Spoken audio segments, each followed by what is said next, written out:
This question, look, it depends what kind of condition they're in. We'll say, for example, it's a fairly fresh vehicle and everything's in good condition, then you're probably going to get away with wax sealing them, and that'll be fine.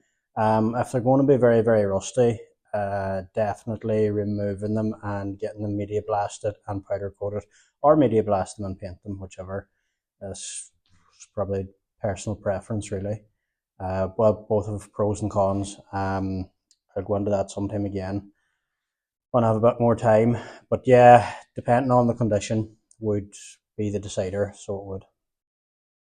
Great question. After sandblasting or wire wheeling, what would be the typical steps, products to use? Again, I said I'm going to do a proper long video on this. Still haven't got a chance. Realised that doing a proper long video, I'm going to have to put it on YouTube. We have a YouTube channel, but we have nothing on it yet. Pretty much just to run through quickly, definitely once you've bare steel, epoxy, always use epoxy. Use a good quality epoxy. We use Novel for classic car epoxy. We use the full Novel for classic car range. After that then probably stone chip or spray sealer. After that then whatever you want finish wise, like stone chip you can coat over it again with paint. Same with the spray sealer. If you want a OEM finish, just leave the spray sealer as it is, but loads and loads of epoxy is the big one. There was one question we had, can't find it, might have been on Facebook. Sometimes when it goes over the 24 hours, the Facebook ones just disappear if I don't have them saved. But it was about a stone chip. Noval Cobra is what we use. It's a 2-pack. So you have a hardener and you have the product itself. This can be got in black or it can be got in like a creamy colour. Cap will tell you that. This is tintable. You can tint this to whatever colour you want with whatever paint you want. Really good product. We would use that a lot. It's really, really durable. Goes on nice. You can put it on as heavy as you want. You can thin it down. You can actually thin it down enough to put it through a conventional paint gun if you don't want to put it through the kind of old style Scots gun and put it on heavy, but fantastic product. Right, everybody now is wondering about that Noval stone chip. So that is the kind of finish that you'll get with it. And that's put on with Scots gun. That can be put on a lot finer, but that's the desired effect that we were after there. It gives a really nice finish. Really, really easy kept clean later down the line. So yeah, great product.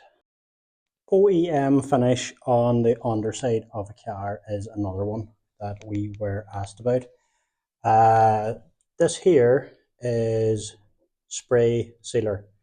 That's as close as you're going to get to an OEM finish.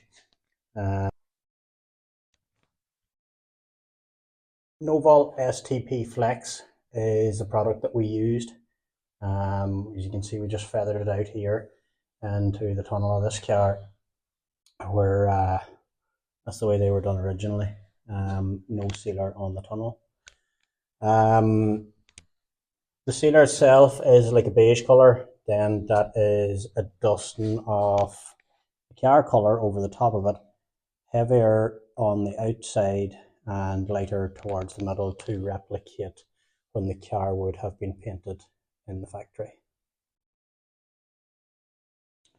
ACF 50, yeah, we would have used ACF 50 in the past on aluminium. Mainly anything that we would have got vapor blasted, any aluminium casings.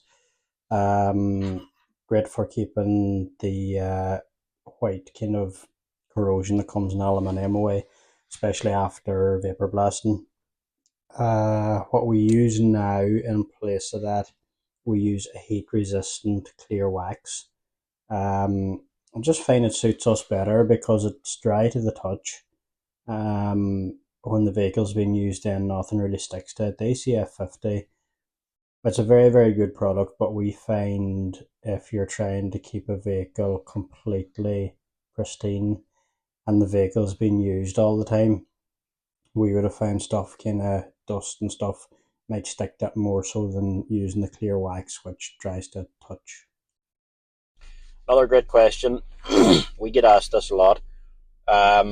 There's really no easy way, unfortunately, other than just hard work.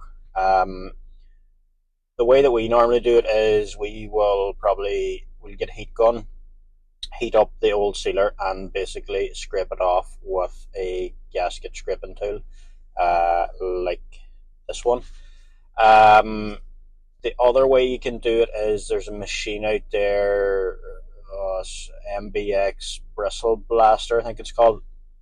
It's basically pretty much almost like a normal grinder, but with very sharp wire bristles on it. But they're hard. They're not like your normal wire wheel. This one there.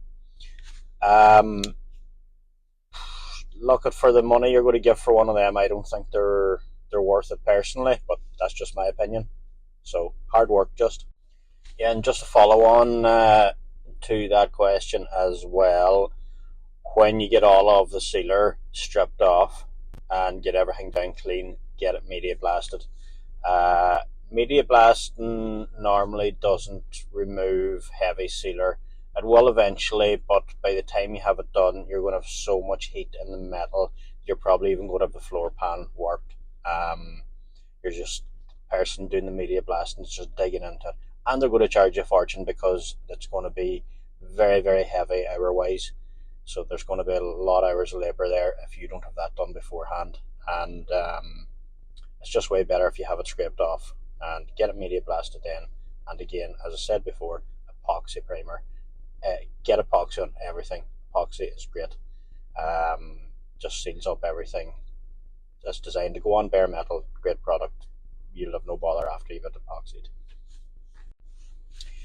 Yes, I have mechanical and bodywork background. I actually have an engineering background, worked in the marine industry for a couple of years.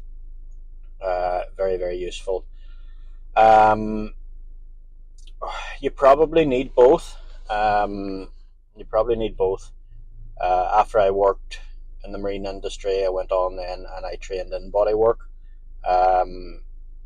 Look, you can pick up a lot of stuff if you're going to start into restoration as a profession. Yes, you need all the above, certainly, but if you're doing home restoration, there's an awful lot of stuff that you can research online. There is a fella doing a restoration training course in the southeast of the country. I look up his name and I pop it in here, so I will. Very, very good course.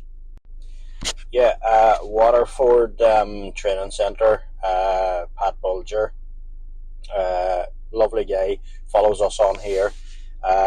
He would regularly interact with us and comment on our work.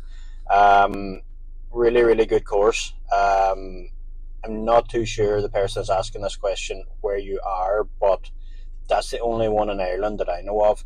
There's loads in the UK. The amount of different restoration courses in the UK, there's a lot of stuff there. Going abroad, I'm not too sure. I'm sure there is stuff in other countries as well. But yeah, Pat Bulger, I'll throw in his details here, and I'll throw in the link to the website for the training centre as well.